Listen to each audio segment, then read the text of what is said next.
everyone, I'm Jula Strasta. Welcome back to my channel. So I'm back after 3 weeks and my laptop chai bigireko cha aile. That's why I'm not being updated.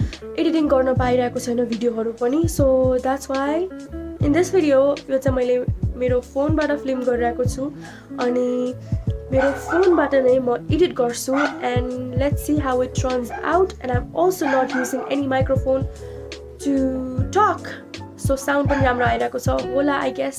So yeah, so talking about today's video, आजको video चाहिँ is going to be about planner. So planner को कुरा गर्दाखेरि I've been making planners since 2014.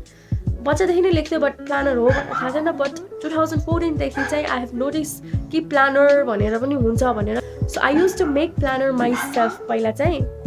So now in this year 2021 I decided to buy a planner for the first time.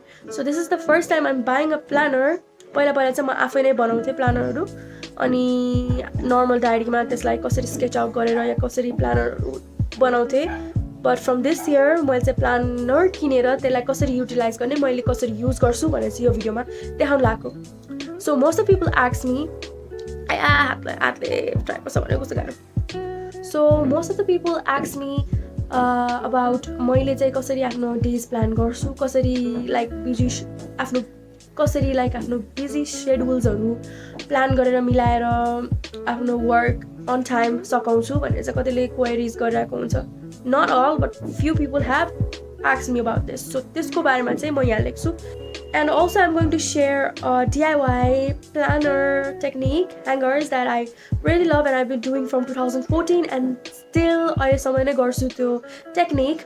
I hope you like it, so let's get started. I got this planner from bhav. This is the soft copy one, 2021 को. अनि उहाँहरुसँग hard copy cover को पनि same planner छ at different price. So यो चाहिँ मलाई 660 rupees परेको थियो. What I really like about this planner is that English date को साथ साथै नेपाली date पनि mention गरेको छ, which is so needed. मैले चाहिँ यो भिडियोमा आफ्नो daily life कसरी manage गर्छु, आफ्नो work life, college and home life कसरी manage गर्छु अनि things like that चाहिँ mention गर्छु. यो planner को चाहिँ एकदमै minimal design छ, so it's not too funky, it's not too creative or anything, so it's simple so that I can add my creativity on it. So तपाईलाई चाहिँ यही planner किन्नु पर्छ भन्ने चाहिँ compulsory छैन. बजारमा there are lots of planners that are even expensive or maybe lower, but मैले यो price मा चाहिँ सबसे सस्तो planner यही भावमा पाएँ. But if you are not looking for buying planner or ready-made planner किन्न मन लागेको छैन भने what you can do is buy a diary for yourself or even 20 rupees को copy. That will work as well. So whenever I'm using a planner, I like to plan or schedule my plans weekly. So मैले Sunday देखि Saturday सम्म what I have plans and what I can do in my free times and त्यसलाई कसरी busy बनाउने or कसरी work गर्ने, कसरी productive बनाउने भनेर त्यो टाइम चाहिँ schedule separate गरेको हुन्छु. अनि free time, spare time to spend with friends or त्यो भन्ने पनि मैले note down गरेको हुन्छु. Important dates and events मा चाहिँ मैले साथीहरुको birthday हरु mark गरेको लेखेको हुन्छु so that I don't forget to wish them on time. To do list मा चाहिँ मैले आफ्नो weekly plans हरुलाई divide गरेर briefly explain गरेको हुन्छु. So what I have to do यो डे मा चाहिँ अनि what time कसरी manage गर्ने भनेर चाहिँ लेखेको हुन्छु.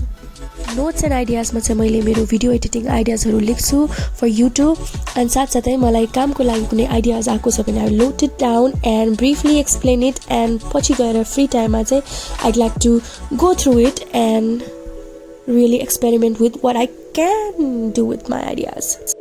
Now for the mini DIY. मैले चाहिँ यहाँ photo frame use गरिरहेको छु जसको front मा चाहिँ glass छ. Instead of using glass, you can also use leftover plastic, clear plastic, जुन चाहिँ हाम्रो new t-shirt हरुमा or कुर्ताहरुकोमा pieces of plastic आउँछ त्यो use गर्दा पनि हुन्छ. And for the fun part, यो चाहिँ मैले print out गरेको हो. I took it out from Pinterest. यसमा चाहिँ today important things, notes, remember and big fast को timing and to-do list सबै mention गरेको छ. You can also customize yourself from Photoshop or any editing app. त्यसको लागि चाहिँ म separate video बनाउँछु if you want. So यसमा चाहिँ it's very easy. So यो frame मैले लगायो. So now I can write with Sharpies. Sharpie चाहिँ permanent हुनु भएन. So टाइमहरु लेख्छु अनि what I need to do today, what I need to buy today, के किन्नु पर्छ, के याद राख्नु पर्छ भन्ने सबै चीज मेन्सन गर्छु, and then it makes my life easy. This is a DIY that I have been doing from 2014 and I wanted to recall it and bring it back. Your to-do list, let's say you can erase it and rewrite it tomorrow again. So I hope you guys try it and it's very easy. And thank you for watching this video. I really appreciate your love and support. अनि मेरो recent videos मा fashion school related, fashion college related videos मा चाहिँ धेरै कमेन्टहरु and queries हरु आइरहेको छ. So मेरो next video मा चाहिँ म त्यो कमेन्टहरुको क्वेशन्सहरुलाई हुन्छ नि queries हरुलाई चाहिँ आन्सर गर्ने छु. So if you have one, you can also comment in this video or त्यो भिडियोमा नै बाटामा हेरेर comment select गरेर I will answer in my next video. So yeah, and don't forget to subscribe to my channel. Bye.